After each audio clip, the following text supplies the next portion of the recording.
And Mr. Hegseth, thank you. Thank you for your service. So if you're confirmed as Secretary of Defense, you will oversee our military, including about 250,000 women who currently serve on active duty in the Army, the Navy, the Air Force, the Space Forces, and the Marines. And I have serious concerns that your behavior toward women disqualifies you from serving in this role. Now, I've been trying to get answers from you for quite some time on this. You haven't wanted to meet or to answer any of my questions, so we'll just have to do it here and dive in. I want to pick up on some of the questions asked by Senators Shaheen and Gillibrand and Hirono, and I just want to make sure we have a list of some of the facts that I think are undisputed. I'm not going to talk about anonymous sources. I'm just going to quote you directly. We've got the video. We've got it in print. So going back to January 2013, you told a Fox News interviewer that women in the military simply couldn't measure up to men in the military, saying that allowing women to serve in combat roles would force the military to lower the bar. You picked up on that same theme in 2015, making remarks on Fox News, referring to women in combat as, quote, it would erode standards. June 2024, you said on Ben Shapiro's podcast, quote, women shouldn't be in combat at all. And then, of course, we've talked about it in 2024. You published a book, and you say on page 26 of your book, we need moms, but not in the military, especially in combat units. Page 48 of your book, you claim that women should not be in combat roles, because men are distracted by women. And then 10 weeks ago, you appeared on the Sean Ryan Show and said, I'm straight up just saying we should not have women in combat roles. Now, I presume you recall making all these statements?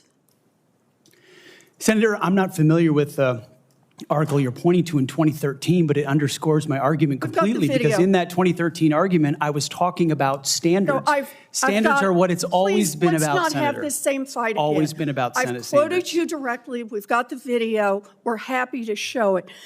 But I want to be clear here. For 12 years, you were quite open about your views, and your views were consistently the same. Women are inferior soldiers, sailors, Marines, airmen, and guardians. And in case anyone missed the point, and these are your words from 10 weeks ago, women absolutely straight up should not be permitted to serve in combat. And I notice on each of these quotes, those are said without qualification. It's not by how much you can lift or how fast you can run. They don't belong in combat, period, or your words, straight up. And then on November 9th, 2024, just 32 days after your last public comment saying that women absolutely should not be in combat, you declared that, quote, some of our greatest warriors are women, and you support having them serve in combat. Now, that is a very, very big about face in a very, very short period of time. So help me understand, Mr. Hegseth, what extraordinary event happened in that 32-day period that made you change the core values you had expressed for the preceding 12 years? Senator, again, I very much appreciate you bringing up my comments from 2013, because for me, this issue has always been about standards. And unfortunately, because of some of the people that have been in political power for the last 4 years, priorities other than standards, lethality, and meritocracy have driven decision-making. I'm quoting you from the podcast. Women shouldn't be in combat at all. Where is the reference to standards, that they should be there if they can carry, if they can run? I don't see that at all, Mr. Hegseth. What I see is that there's a 32-day period in which you suddenly have another description about your views of women in the military. And I just want to know, what changed in the 32 days that the song you sang is not the song you come in here today to sing? Senator, the concerns I have and the concerns that many have had, especially in ground combat units, is that in pursuit of certain percentages or quotas, standards have been changed. And that makes the combat more No, difficult let me make a for everybody suggestion involved. about what happened in that 32 days. You got a nomination from President Trump. Now, I've heard of deathbed conversions, but this is the first time I've heard of a nomination conversion.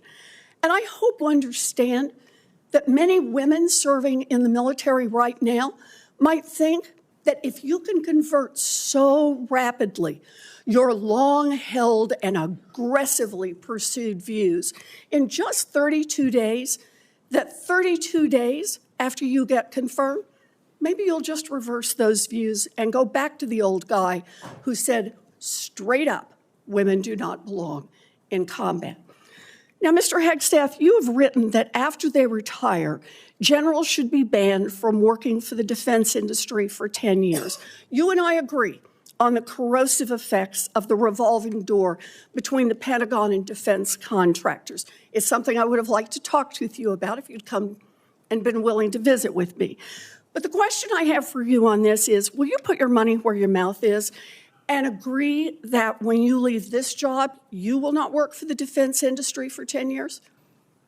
Senator, it's not even a question I've thought about because You can it's think not about it one right that, now. It's not one, my motivation for this job I understand has never that. I been just about need what a could yes or no conceivably here. come next. Time is short. I just need a yes or no. I would consult with the president about what the policy should be In at the Defense other Department. words, you're quite sure that every general who serves should not go directly into the defense industry for 10 years, but you're not willing to make that same pledge? I'm not a general, Senator. You'll be the one, let us just be clear, in charge of the generals. So you're saying sauce for the goose, but certainly not sauce for the gander? I would want to see what the policy of the Oh, president I'll is. bet you would. Thank you, Senator Warren.